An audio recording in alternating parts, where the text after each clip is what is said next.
പഴയ തലമുറയ്ക്ക് സുപരിചിതമാണെങ്കിലും പുതുതലമുറയ്ക്കിത് അപരിചിതമാണ്. മധ്യ തിരുവിതാംകൂറിലെ പത്തനംതിട്ട, കോട്ടയം, കൊല്ലം, ആലപ്പുഴ എന്നീ ജില്ലകളിലായി പരന്നുകിടക്കുന്ന പ്രദേശങ്ങളിലാണ് കൂടുതലായും പടയണി എന്ന കലാരൂപം അവതരിപ്പിച്ചു വരുന്നത്. പടയണിക്ക് വടക്കൻ മലബാറിലെ തെയ്യങ്ങളുമായി സാമ്യമുണ്ട്. എല്ലാ അനുഷ്ഠാന കലാരൂപങ്ങൾക്കും പിന്നിൽ ഐതിഹ്യമുള്ളതുപോലെ തന്നെ പടയണിക്കുമുണ്ട് ഐതിഹ്യം.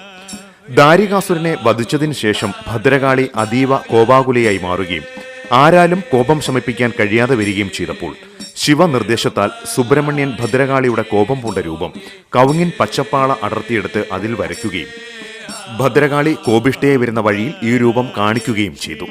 അത് കണ്ട് ദേവി പൊട്ടിച്ചിരിക്കുകയും കോപം ശമിക്കുകയും ചെയ്തുവെന്നാണ് സങ്കല്പം. ആ കോലവും ഭദ്രകാളിയുടെ രൂപവും ഭൈരവി കോലമായി പടയണിയിൽ സങ്കല്പിക്കുന്നു. മെയ്വഴക്കത്തിൻ്റെ അസാധ്യ സംഗതികൾ മുഴുവൻ ബുദ്ധിമുട്ടുള്ള സംഗതികളാണ്. ഓരോന്നും ഒന്നിനെ കവിച്ച് വെക്കുന്ന സംഗതി ഓരോ പ്രത്യേകതയാണ്.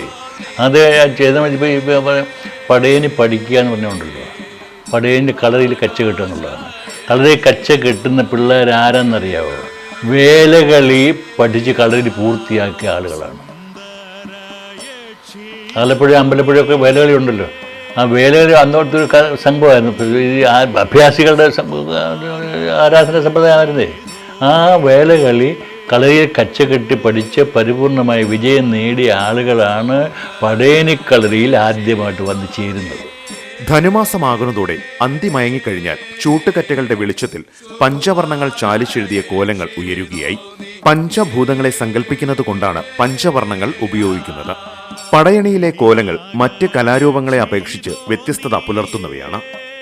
പടയണി കോലങ്ങൾ കവുങ്ങിന്റെ പച്ചപ്പാള അടർത്തിയെടുത്ത് അതിന്റെ പുറം ചെത്തി